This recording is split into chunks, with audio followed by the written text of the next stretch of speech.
If you enjoy dramatic horrors, but also don't want to get too freaked out, maybe The Last Voyage of the Demeter will be your speed. It's a Dracula story, but does it have teeth?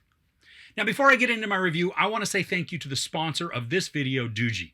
The Doogie T10S and T20S tablets are powered by Android 13, and they're great for streaming, browsing, and some light work. Now, both feature 128 gigs of storage, with the T20S having 15 gigs of RAM and the T10S having 6 gigs. They both have vivid displays and some great speakers for listening without headphones. Now, I've had both of these for a few weeks now to test them out, and both are excellent for light-duty use. They're small enough to travel, like I've used them for going on vacations, and they're also lightweight but still very sturdy. Now, mine came with pre-installed screen protectors, which I think is awesome because it meant zero bubbles right out of the box. Both tablets use USB-C connections that charge very quickly, and they have great battery life. And then because they run on Android 13, if you're a user, setting up the tablets is super quick and simple, transferring all of your stuff over without a hitch. There's even a slot on these where you can expand the storage and add a SIM card. So if you want to do mobile computing, this can tackle that as well. No Wi-Fi connection needed. Now, the cameras, they're not the awesomest, so you wouldn't use these for shooting something cinematic, but for video chats and capturing some photos, these are more than up to the task. Now, I've linked both of the tablets below in the description. So if you're in the market for a great tablet at a low cost, give the Doogie T20S and T10S a look. Thanks again for Doogie for sponsoring this video. Now let's sink our teeth into this vampire movie. Strange events befall the doomed crew of the Demeter as they attempt to survive the ocean voyage from Carpathia to London, stalked each night by a merciless presence on board the ship. When the Demeter finally arrives off the shores of England, it is a charred, derelict wreck. There is no trace of the crew. So this is based on one chapter from Bram Stoker's Dracula. It chronicles the ill-fated voyage of the Demeter, a cargo ship that is carrying some mysterious crates as its cargo. Now, bad things begin to happen, and the crew is slowly picked off and somewhat drained, creating a story that's both thrilling and dramatic. Now, I wouldn't classify this as a scary horror movie. There's a fair amount of blood and gore, so it will certainly satisfy anybody wanting to see a more violent film. And where the story does excel, though, is in its atmosphere and tone. The setting is a contained space, just this older sailing ship that hauls cargo. And it's taking a journey that's going to last about 4 weeks. And the set design, it is wonderfully decrepit and somewhat haunting. There are plenty of shadowy spaces that a certain bloodsucker could hide, either from searchers or the sun. And despite the ship having a fairly simple layout, there is still a labyrinthian feel to how corridors and rooms jut off each other, and that's combined with the crowded mess of the cargo hold. I love how this environment sets up the tension. We know going in that this is a Dracula story. I mean, there are titles at the very beginning giving us the context. But even with that, how and when we'll see him is still an absolute mystery. I appreciate that the story takes the time to also develop the characters for us. Not all of the sailors get background, and it's not needed. But for the main players like Corey Hawkins, David Dastmalchian, Liam Cunningham, and Aisling Franciosi, we learn a good deal about what makes them tick, what they value, and then how they see the world. Corey Hawkins is a standout in this, especially because he's a man of science amidst a crew of superstitious sailors. Now, when things start to go to crap, he keeps a level head, looking for reason while others panic and fall to sailor lore to inform their actions. Now, I've loved Hawkins ever since I saw him portray Dr. Dre in Straight Outta Compton.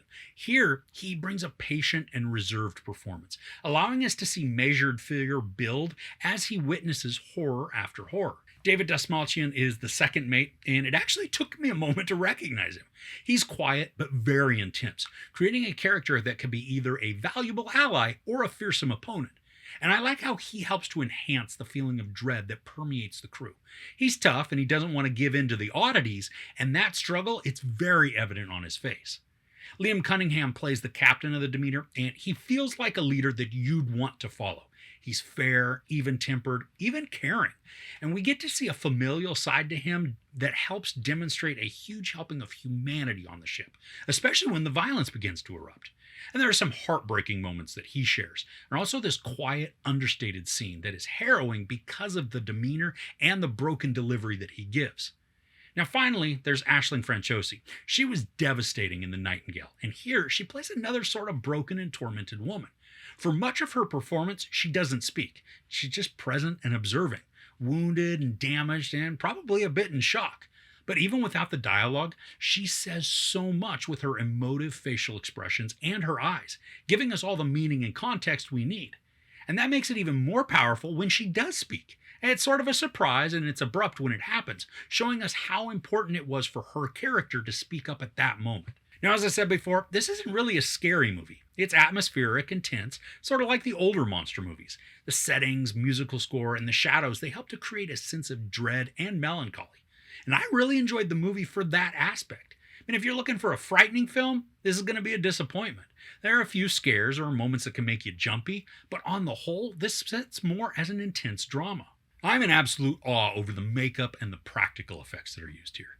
There may be a few digital effects at play, especially as we watch the ship within the water, but when it comes to bloody gore, and even Dracula himself, the effects are visceral and convincing. I mean, the wounds, they're nasty, and they look incredibly violent. Exactly what you'd expect to get from a razor-toothed neck chomper.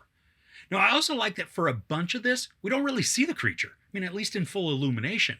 We'll get a glimpse of a portion of the body or maybe the face, but it's a quick glance before the shadows envelop him once more. Now, there's a point where we see a profile view of the head and face. It really reminded me of Nosferatu. It's not an exact recreation, but something that looks like it drew inspiration from that classic character design. And when there's action and violence, it's typically quick and brutal. But the way Dracula patiently stalks his prey leading up to the violent fury, I thought was executed well, creating fearful anticipation that usually ends in gnarly wounds. I think the movie feels a little long at just under 2 hours. There's a good amount of lead up to the discovery of Dracula and his violence, and then some of that is just establishing the crew and creating a sense of how life will be on the ship over the voyage, which I think is necessary to build the right tone and the ambiance for the story. I couldn't really point to an area that should be cut, but the pacing at times is much slower, which then makes the time noticeable. And from a story perspective, there's a point towards the end that feels like it's a plot hole, or maybe a story convenience that isn't addressed. It has to do with the Demeter's approach to London and the events that are imminent with Dracula and the crew. Now, we've been shown certain characteristics about Dracula, which then seem to nullify some exposition and planning by the sailors. They come to a certain realization and could have executed the plan earlier than they did, which could have then helped with survival rates. But I guess if that would have happened, the story would have been much different and much less satisfying. It's just something that could stand out to you if you attempt to apply some logic to the circumstances. You don't need to do that, though, to enjoy this. Now, something else that stood out to me that somewhat bothered me happens when some fog appears to be controlled. There's zero explanation for it, and it's never discussed by the lore. Now, maybe Dracula does have the ability to manipulate the fog so that it travels where he needs it to. And I'm not talking about the fog rolling in over the water. I mean, that happens and it's natural. I'm referring to these swirling, dense clouds that climb up the side of the ship. I have no idea why it happened, other than to create an ominous setting for the events that were about to unfold. Now, while this story is pretty self-contained, taking inspiration from the single chapter in Stoker's novel, there is a scene at the end that I'd love to see continued in a future film, to expand the story and then revisit it from this new perspective, even though we've had countless Dracula movies over the years. So overall, The Last Voyage of the Demeter is a haunting and sinister chapter in the Dracula story, filled with dread and slow-building tension. The makeup and practical effects are brilliantly executed, crafting gore and a creature that can fuel nightmares. While the pacing may be too slow in spots and this lacks a scary vibe, the acting and drama work to create a grimly dire film, focusing on a new angle of a very familiar story. Corey Hawkins is wonderful in the lead role, capturing grounded skepticism that's also wrought with intrigue. If you go into this expecting excellent drama and gory thrills, you're in for a treat. There's no sex or nudity, some profanity, and then a ton of gory violence. I give The Last Voyage of the Demeter 4 out of 5 couches. So what's your favorite monster movie? Now, I'm sure it doesn't hold up, but I really loved Monster Squad when it came out in theaters.